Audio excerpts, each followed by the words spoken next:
Assalamualaikum warahmatullahi wabarakatuh. Saya Saiduri Pak mau menanyakan tentang masalah nikah secara hakikat. Untuk nikah secara hakikat itu untuk bisa dilakukan itu sejak kapan dan bagaimana caranya untuk melakukan nikah secara batin itu. Demikian pertanyaan dari saya dan saya akhiri. Assalamualaikum warahmatullahi wabarakatuh. Waalaikumsalam warahmatullahi wabarakatuh. Kita orang Jawa biasanya terbiasa ngenyarno nikah. Alasannya buang sebel, padahal nggak ada percerai, lah. Bangunan nikah itu secara syar'i.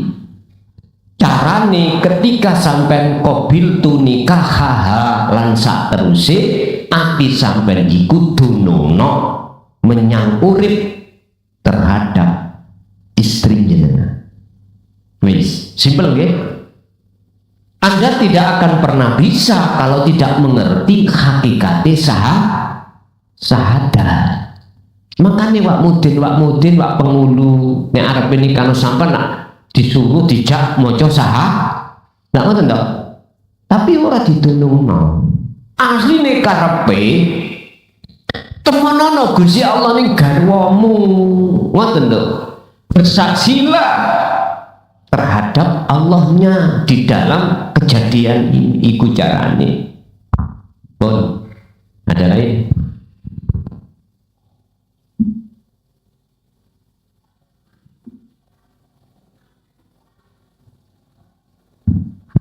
Ibu monggo.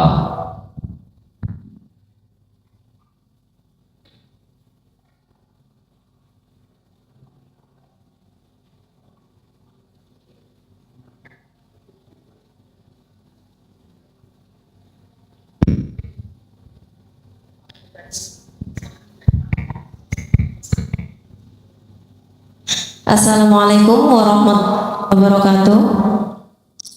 Nitip pertanyaan Gus, bagaimana menyikapi orang yang sudah sama-sama duduk di tauhid, tapi kenapa kata-kata yang keluar dari orang itu sering menyakiti orang lain? Dan jika ditegur malah orang itu memakai dalil, yo lihat uripnya, jangan melihat makhluknya. Pertanyaannya, apakah benar dan bisa dibenarkan hal seperti itu? Dan jika semuanya memandang uripe, kenapa masih ada orang yang duduk di tauhid masih bisa mengeluarkan kata-kata yang menyakitkan hati orang lain?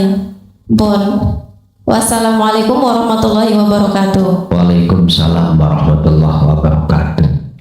Rahmat Allah itu, kasih sayang Allah itu tidak hanya bertempat pada sesuatu yang bersifatkan menyenangkan.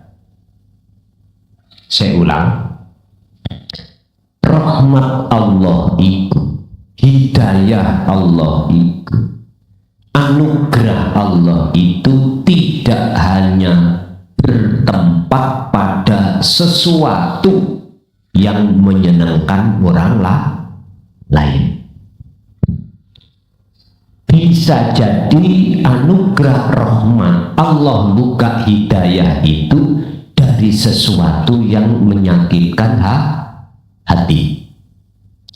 Saya tidak mengomentari orang yang bertauhid yang bicara nggak enak tadi dari makalah ini tadi, enggak. Sekarang saya komentari, tatkala apa yang keluar dari hati dan lesan orang tersebut yang dianggap orang yang bertauhid, ini yang menjawab itu hatinya dia. Betulkah ketika keluar itu hatimu tajani? Kalau iya, cocok dengan makalah yang di depan tadi.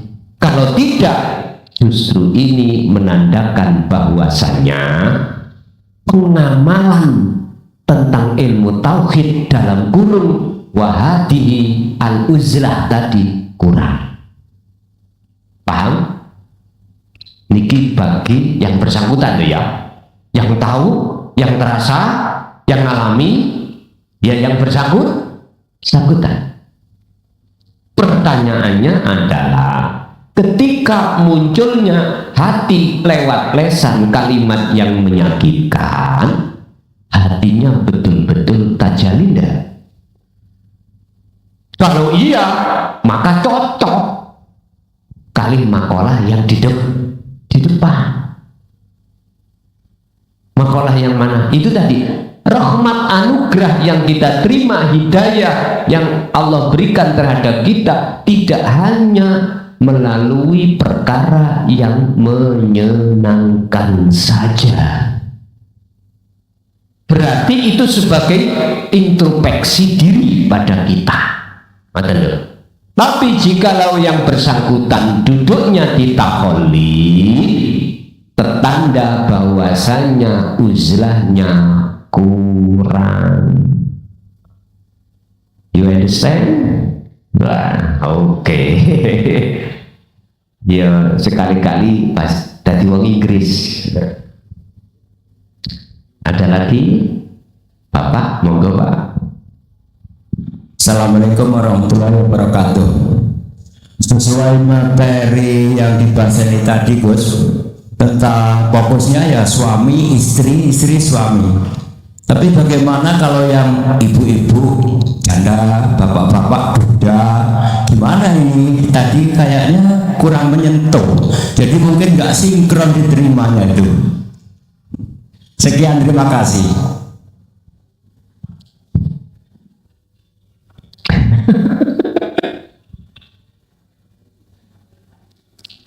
Bon,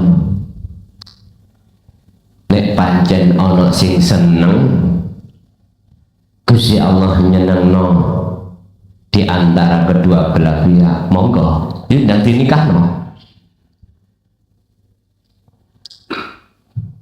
Rapopo, Bapak Ibu ngeten. Ini hanya berlaku bagi mereka yang punya istri atau istri yang punya suami. Lah yang bagaimana yang duda dan yang meranda?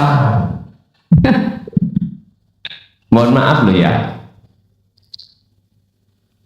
Nek pancen sampai jaluk dibahas no, ya tak terbit nih maneh.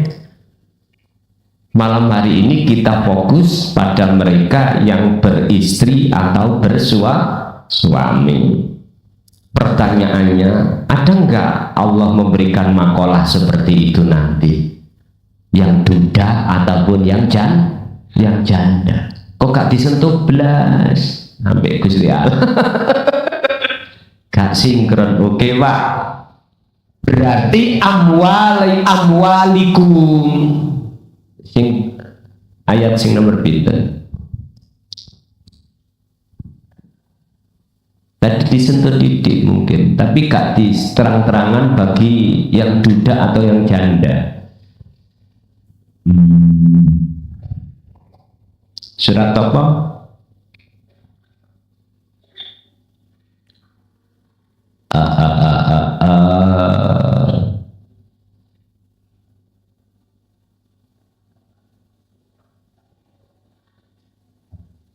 Lagi surat Al-Anfal ayat 28 itu. Wa'lamu annama amwalukum, lagi khusus bagi yang duda maupun yang janda, masuknya pada ayat amwalukum, harta benda. Harta meliputi sandang, pangan, papan. Nah, pertanyaannya, apakah itu yang dihadapkan Allah sebagai ujian itu menghijabi hati orang? Nah, kalau menghijabi, bagaimana cara solusinya untuk tidak terhijabi? Tidak menjadi penghalang, malah sebagai jalan Anda untuk bertemu Allah. Sebab mohon maaf, yang kita manusia tidak menyadari, justru amwalukum itu sebagai penghalang hati kita pada Allah. Ini khusus bagi kita yang tergolong ahli hijab. Kalau ahli syuhud ya melihat, kadang ya terhijab, kadang ya tidak, melihat makom kita di mana, di fana, di mahfud atau di maksum. Kalau di mahfud, di dalam mahfud itu golongan musyahadatul fana wal kamil, ya terkadang ya isih, tapi ya balik maneh, hancur maneh, nggak jadi hijab, kadang berjudul jadi hijab, kadang hilang. Begitulah golongan yang di mahfud itu di situ. Tapi untung daripada ahli hijab. Kecuali yang Allah istisnakan, kecualikan di maksum, ya sudah. Sampai kapanpun ya tidak akan pernah menjadi hijab bagi jenengan, walaupun secara fisik itu tidak panjenengan hilangkan. Oke. Ada lagi?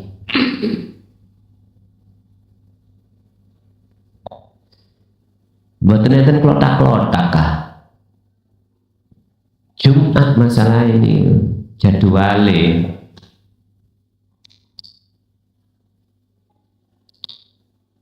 Ibu mungkin ada?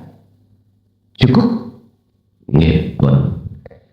Ya tak garap PR kula nek ngoten.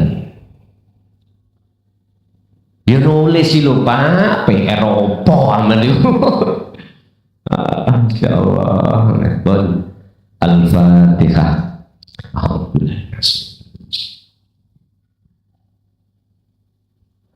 Akhirul kalam. Assalamualaikum warahmatullahi wabarakatuh.